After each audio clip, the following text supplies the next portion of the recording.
అందుకని నా కొడుకులు ఎలాగైనా సరే ఈయన పక్కన నెట్టామని అనుకుంటున్నారు. రాకూడదండి దేవుడి దయ వల్ల. మన జగనే రావాలి. మీరు అలా కొట్టారంటే మీరు కొడితే వస్తుంది.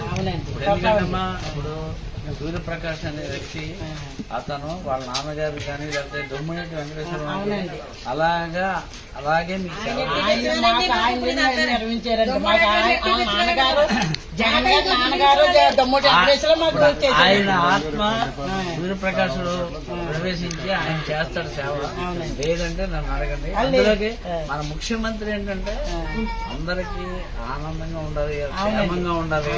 ఆడ పిల్లలు ఇంగ్లీష్ మీడియంలో చదవాలి, ఆడ పిల్లలు వృద్ధిలోకి రావాలి. అది కదమ్మా కోవిడ్ అప్పుడు కూడా అది మనం మర్చిపోయాం. మాకు 2 సంవత్సరాల మట్టి నుంచి ఆ మహానుభావుడు మాకు బియ్యం ఇస్తున్నాడు అండి. మేము అవే మాకు ఏం మొదలైంది బాబు.